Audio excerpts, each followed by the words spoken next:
शेषाद्यवंशकलशोधरिपूर्णचन्द्रम् श्रीमन्नृसिंहगुरुवर्यपदाब्जभृङ्गम् श्रीमन्ननन्तगुरुवर्यसुतम् गुणाब्धिम् सम्पत्कुमारगुरुवर्यमहम् प्रपद्ये श्रीशैलेत्यादिप्रणतोऽस्मि नित्यम्. அடியோங்களுக்கு நவரத்ன நவநிதின்னு சொன்னோம். தத்துவத்திரயம், ரகசியத்திரயம், ஆச்சாரியாள், ஆழ்வார்கள், சம்பிரதாய மூணும் சேர்த்து ஒரு திரயம். அவருடைய அந்த ஆச்சாரியாளுடைய திருவாக்கை பார்த்துருப்போம். திருவாக்கு எதில் இருக்கும்? இல்லை தத்துவத்திரயம், இது ரகசியத்திரயம். ரகசியத்திரயம் என்றால் திருவந்திரம் தயம் சர்வஸ்லோகம். தத்துவத்திரயம் என்றால் சிதச்சிதீஸ்வர தத்துவங்கள். இதிலேயே சுத்தின் இருக்கான். இல்லை பூர்வாச்சாரியாளின் விஷயம், சம்பிரதாய விஷயம் ஆகியனாலே இன்றைய தினம் 29ஆம் வார்த்தை. இது ரகசியத்தை பற்றி என்ன சொல்றார்? இவ்வார்த்தையில் முதலில் பிரணவம், ஸ்வரூப, உபாய, புருஷார்த்தங்களை சொல்லும் விதமும். பிரணவம் என்றால் என்ன? ஓங்காரம். எதுல இருக்கு? அஷ்டாட்சரத்து. எல்லா மந்திரத்திலும் ஓங்காரம் வருது. வேறும் ஆரம்பிக்கச்சியம் ஓம் என்று பண்றோம், முடிக்கச்சியம் ஓம் முடிக்கிறோம். ஆகையினாலே அதன் பிறகு திருவஷ்டாட்சர அர்த்தபஞ்சகத்தை சொல்லும் விஷயமும் விவரிக்கப்படுகிறது. திருமந்திரம் என்ன சொல்றது? அர்த்தபஞ்சகத்தை சொல்லுகிறது. ஓங்காரம் என்ன சொல்றது? ஸ்வரூப, உபாய, புருஷார்த்தத்தை சொல்லுகிறது. அந்த விஷயத்தை சொல்லுகிறது. ஸோ எல்லா ஆச்சாரியாள் விஷயமெல்லாம் இது 9 விஷயத்திலேயே இருக்கும். பிரணவத்தில் சதுர்த்தியாலே சேஷத்துவத்தை சொல்லி, அகாரத்தாலே சேஷத்துவ பிரதிசம்பந்தியை சொல்லி, மகாரத்தாலே சேஷத்துவத்துக்கு ஆஷ்டயம் சொல்லி, அவதாரணத்தாலே சேஷத்துவத்தினுடைய அனஞ்ஞாரகத்துவம் சொல்லுகையாலே ஸ்வரூபம் சொல்லித்து. ஸ்வரூபம் என்ன? சேஷத்துவம். சேஷத்துவம் என்றால் என்ன? கைங்கரியம். சேஷத்துவம் பாரதந்திரம் கைங்கரியம் என்னாலும் ஒன்று வருது. அகாரத்தாலே ரட்சகனை சொல்லி, மகாரத்தாலே ரக்ஷ வஸ்துவை சொல்லி, சதுர்த்தியாலே ரக்ஷக பாவத்துக்கு வேண்டும் உறவு சொல்லி, அவதாரணத்தாலே ரட்சகங்களினுடைய லட்சிய லட்சணங்கள் சொல்லுகையாலே உபாயம் சொல்லித்து. அகாரத்தாலே பிராப்பிய வஸ்துவை சொல்லி, மகாரத்தாலே பிராப்தாவை சொல்லி, சதுர்த்தியாலே பிராப்தி பலமான கைங்கரியத்தை சொல்லி, அவதாரணத்தாலே கைங்கரிய பிரகாரத்தை சொல்லி பிராப்பியம் சொல்லித்து. பிரணவத்தாலே ஆத்மஸ்வரூபம் சொல்லித்து. நாராயணபுரத்தாலே பரமாத்மஸ்வரூபம் சொல்லித்து. சதுர்த்தியாலே புருஷார்த்தஸ்வரூபம் சொல்லித்து. மகா என்கிறவித்தாலே விரோதி ஸ்வரூபம் சொல்லித்து. நமஹா என்கிறவித்தாலே உபாயஸ்வரூபம் சொல்லித்து. ஆகையாலே சகல வேதாந்த பிரதிபாத்தியமான அர்த்தவஞ்சகம் சொல்லித்து. இது புதுரு மாதிரி இருக்க. இதுக்கு வியாக்கியானம் இல்லைன்னு தெரியறதில்லை. என்ன வியாக்கியானம் சொல்றார்?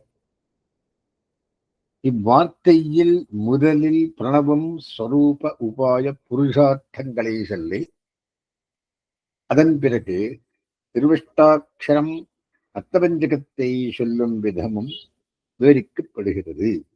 பிரணவத்தில் 3 அக்ஷரம் இருக்கு. அகாரம், விகாரம், அகாரம். அகாரத்தை ஒட்டி மறைந்து நிற்கும் 4ஆம் வேற்றுமை சதுர்த்தியாலே ஜீவனுடைய சேஷத்துவம் சொல்லித்து.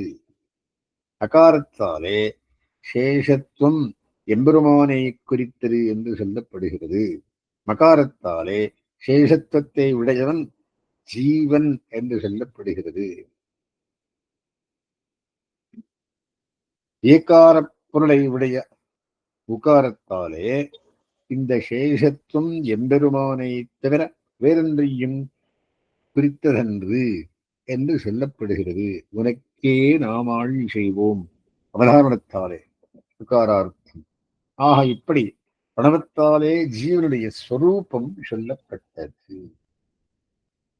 அவரட்சணே என்ற தாத்துவில் இருந்து உண்டான அகாரத்தாலே எம்பெருமானே ரட்சகன் என்று சொல்லப்பட்டது. மகாரத்தாலே அவனால் ரட்சிக்கப்படுபவன் ஞானமயனாய் ஞாத்தாவாய் அணுவான ஜீவன் என்று சொல்லப்பட்டது. மறைந்து நிற்கும் நாலாம் வேற்றுமையால் சதுர்த்தி அவன் ரட்சகனாவதற்கும் இவன் ரட்சிக்கப்படுவனாவதற்கும் வேண்டியதான சேஷ சேஷி பாவமாகிற உறவு சொல்லப்பட்டது. சேஷத்துவம் வேறொருவருக்கும் உரியதென்பது என்று காட்டும் ஏகாரத்தாலே எம்பெருமான் ஒருவனே இவனை ரட்சிப்பதற்கு உரியவன் என்று காட்டுகையாலே ரட்சகனான எம்பெருமானுக்கு சர்வரட்சகத்துவம் ஆகிற லட்சணமும் ரட்சனான ஜீவனுக்கு பகவதேக ரட்சத்துவமாகிற லட்சணமும் சொல்லப்பட்டது. இவ்விதமான ஜீவனுக்கு உபாயமாக இருக்கத்தக்கவன் எம்பெருமானே என்று பிரணவத்தாலே சொல்லப்பட்டது. அகாரத்தாலே அடையத்தக்கவன் எம்பெருமான் என்று சொல்லப்பட்டது. மகாரத்தாலே ஞாத்தாவான ஜீவன் அடைபவன் என்று சொல்லப்பட்டது. சேஷத்துவத்தை சொல்லும் நாலாம் வேற்றுமையாலே அதை சதுர்த்தியாலே ஜீவன் எம்பெருமானை அடைந்து பெரும் பலம் சேஷத்துவ பலமான கைங்கரியமே என்று வளர்த்தப்பட்டது. ஏகாரப்பொருளை உடைய உகாரத்தாலே அக்கைங்கரியம் எம்பெருமானுக்கு உரியது என்று சொல்லப்பட்டது. ஆகா இவ்வண்ணமாக ஜீவனுக்கு பிராபியம் பரார்த்த பகவத் கைங்கரியமே என்று சொல்லப்பட்டது. ஆகா பிரணவம் ஸ்வரூப உபாய புருஷார்த்தங்களை சொல்லுவதாகிறது. அடுத்தது திருவஷ்டாட்சரம். திருவஷ்டாட்சரம் அர்த்தபஞ்சகத்தை சொல்லுகிறது என்று விவரிக்கப்படுகிறது.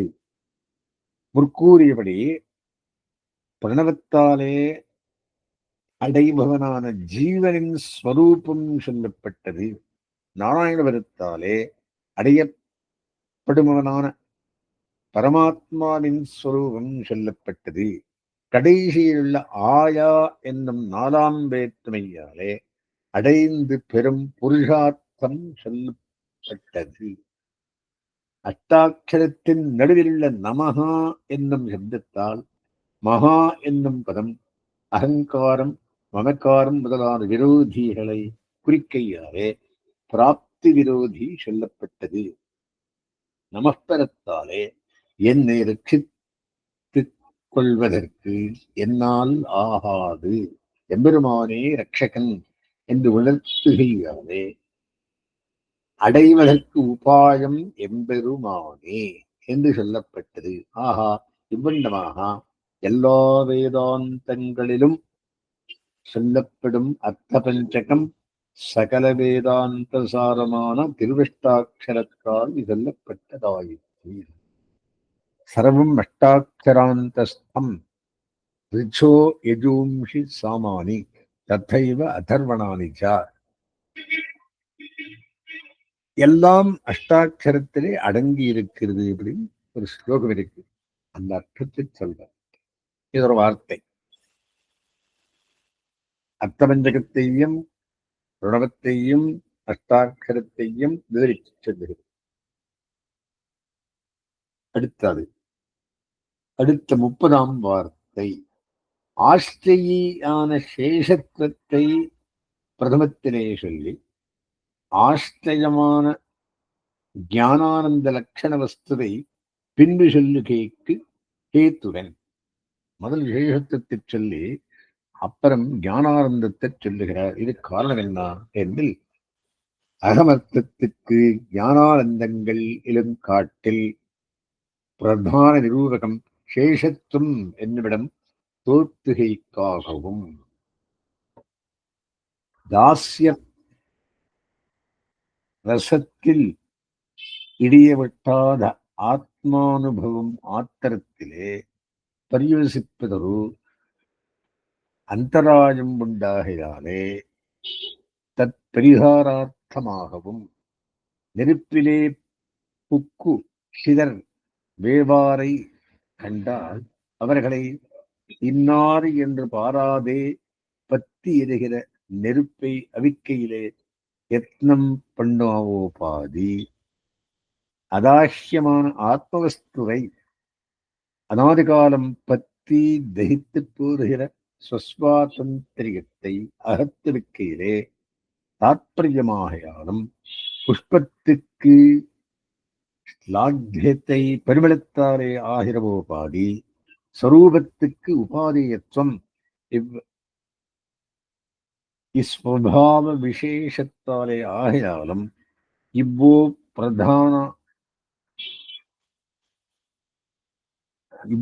பிராதான்யத்தை பத்த பிரதமத்திலே சேஷத்துவத்தை உபாதானம் பண்ணுகிறது.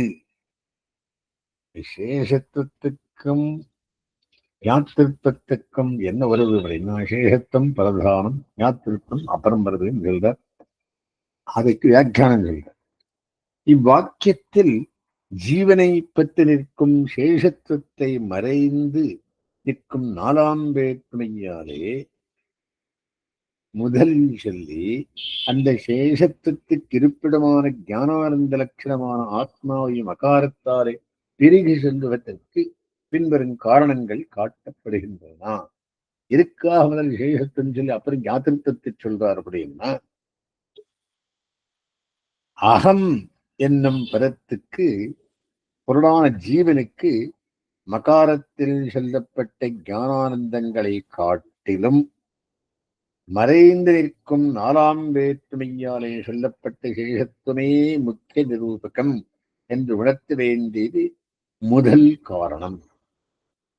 இரண்டாவது, ஆத்மா ஞானானந்தமயமானது என்று காட்டும் மகாரத்தை முதலில் சொன்னால் அந்த ஆத்மாவையே அனுபவிப்பதற்காகிற கைவல்ய மோட்சத்தில் ருச்சி உண்டாகி தாஸ்யரசத்தில் ஈடுபட முடியாதபடி தடை செய்து விடுமாகையாலே இந்த அபாயத்தை தவிர்ப்பதற்காக தாஸ்யரசத்தை காட்டும் சேஷத்துவத்தை நாலாம் வேற்றுமையாலே முதலில் சொல்லித்து என்பது இரண்டாவது காரணம்.